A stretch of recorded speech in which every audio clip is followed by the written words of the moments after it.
Hey everybody, it's Ryan from Hold'em Forge, and in this video what I'm going to be doing is taking you through the first half of the software. We're going to be reviewing how to use the input screen and how to ask a poker question to Hold'em Forge. If you don't know what Hold'em Forge is, or you haven't watched the introductory video, I recommend you check it out. Just go to our website at holdemforge.com, and on the main splash page you're going to see a video called Introducing Hold'em Forge Analytics. It's just a big video in the middle of the screen. Just play that, and you'll have a much better idea of what our software is all about. You can also search for it on YouTube. It's just Introducing Hold'em Forge Analytics, or check it out in our video section as well. So since we are kind of squeezed for time, I'm just going to go ahead and jump right into the input screen.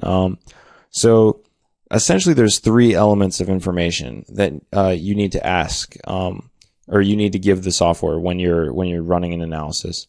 The first one is what cards are on the board.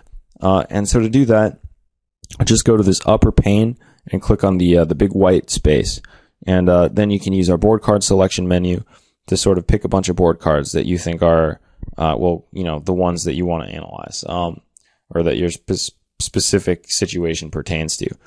The second little piece of information is number stuff. I mean, Hold'em Forge is designed to answer the question, I'm facing a bet, so should I call or fold? Yeah, so needless to say, the first two pieces of information that you might find being required are, well, how much money's in the pot, and what's the observed bet size. So those are pretty straightforward. You can use the little slider bars to edit these numbers. You can also click on the button faces and type in something your own self. The slider bar goes up to I believe 2 times the pot size for the observed bet, but you can type in something bigger if you want to. So don't feel constrained by the slider bars. The next thing is it's kind of a game theory thing. It's the type of analysis you want to run. And we'll have more videos on choosing an analysis type and applications of game theory. But for right now, all we really need to know is that a Nash strategy doesn't require an opponent model, and a Bayesian restricted strategies do require opponent model. Since I kind of want to show off all of the, we'll go through all the buttons on this pane. We're going to pick the restricted response type. So the next thing is how many rounds are going to be in analysis. Basically, the rule of thumb is if the other guy goes all in, you want to play with 1 round, and if he's not all in, you basically want to go on with a 2-round analysis. And a 2-round analysis just means that after this street, after the flop action, it's going to assume that there's another round of action on the turn, and some bets go in there as well. So it's just making your analysis more accurate, basically. So then the next thing you want to do is specify, well, what is the bet size basically going to be on this next street? And if you're playing a limit game, you're going to want a fixed big blind button, because oftentimes you're only allowed to bet, say, $4 on a round. So in that case, you want big blind. If you're playing a no limit game, typically you want to check this percentage of pot, and people will basically be betting I don't know, maybe 100% of the pot, maybe 70% of the pot. It depends on the player, but you just pick something that sort of roughly approximates what you think they'll basically be betting on the next street, and you're good to go. The last thing is for this restricted response type only, you need to say how much you trust your read. That's just in dollars, and usually you want to keep it small. So for example, in a $100 pot, maybe I'll risk 3 big blinds or something like that on believing my read.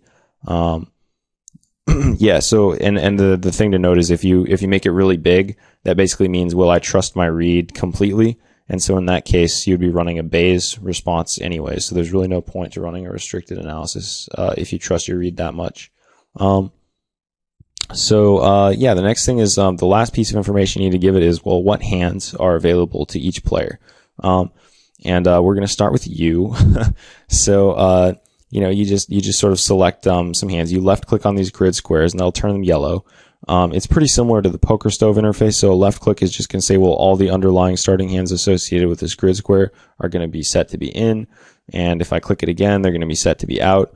You can use this slider bar to select hands. I believe the slider bar is going to be selecting according to the Skolansky-Chubukov preflop hand rankings. Although that may be something, since I know a lot of people are used to the poker stove pre-flop hand rankings. So that could be something that will be updated in a future release. Another thing you can do is, if you don't like your selection, let's say I've picked some big goofy range here that doesn't make much sense, I can just click this clear button to the left, and that works for both grids. The last way you can get information with these grids is you can save and load grid states. So actually, if you're going to be playing a lot, using the software a lot, I recommend that you do preload some of your most common pre-flop ranges, just so that you can sort of one click get them on demand. So one thing you might have noticed here is that some of these boxes are orange as opposed to yellow, and what that means is that not all of the underlying hands are set to be included in the analysis. For example, on this 9-7 suited box, there are 4 combinations of 9-7 suited. Spade, spade, heart, heart, club, club, and diamond, diamond. But if I mouse over this box, I see that only 2 of them are actually active. Excuse me, and that's because I've done something called subsetting. And what subsetting would be in this case would be like clicking on the grid square, and then I want to say, well, not all of the underlying starting hands are actually going to be in this list. I want to take some out. And there's 2 ways to do it. The first is just directly by specifying exactly which hands are going to be in and which are going to be out. So for example, here, I've right-clicked on the 9-7 suited box, turning it red, which means, all right, apply these subsetting rules that I'm going to say to this square alone, only this square. And so I'm going to go down to this 4x4 little grid and say, okay, let's take out the club-club combination of 9-7 suited. So I click on it. The square turns from bright red to dark red, which basically means that subsetting has been completed on this square. If I right-click it again, it's going to deselect that square, and you can see that it's now orange instead of the yellow it originally was. There's other ways that you can do this too.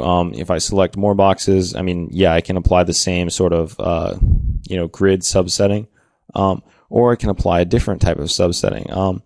So one thing that makes this easier actually is these little selection tools on the left. You can either select all of the hands or none of the hands. And for the next subsetting tool, that's actually really handy, because what we're going to start subsetting by is by the hand class. What type of hand is it? Is it a top pair? Is it a second pair? Et cetera, et cetera. So what I'm going to do is I'm just going to say, okay, I'm going to take out everything, and I only want to include in this analysis, let's say, top pair or second pair hands. So I just click those boxes, and I tell it to subset, and as you can see, everything goes away except for the top pair, second pair hands, and everything in between as well, because our subsetting class is basically there's one that's second pair to top pair, and then there's one that's top pair. So that takes care of subsetting. So basically now all we have to do is say, well, what actually are going to be the ranges of hands that we want in this analysis. And one more thing, we have to specify our opponent model. So here I've settled on, I guess 2 ranges that seem decent, right? I'm just kind of arbitrarily selecting some. Now what I'm going to do is I'm going to say, okay, let's specify that opponent model. So I click on this specify strategy button under the grid. What that's going to do is gray out everything that's not selected. And now all I have to do is select the hands that I think are going to be either bet or checked. So if I think they're going to be bet, I would check this, I think these hands are bet button. And if I think they're going to be checked, then I would select this, I think these hands are going to be checked button. I just pick a group of hands that I think are going to be bet, and then I can tell my program to analyze. These ranges can be subset as normally. Let's just, as an example, I'll just highlight a bunch of these hands, and then I will select them all and say, okay, from all these hands that I've selected, I think he's only actually going to bet the ones that are top pair or better. So here I go. I just check the boxes that I want, and I say okay. And as you can see, we'll deselect them. So the relevant ones have been picked. You can also use the grid squares to do this subsetting as well. And as you can see, in this case, we're going from bright green to dark green. But so that's all you really need to know in terms of getting input in and out of this system. We just press analyze to compute, and it'll take us to the output screen with some results that we can then discuss. So thanks for watching, and I hope this will be a good resource for learning how to use Holden Forge's input screen.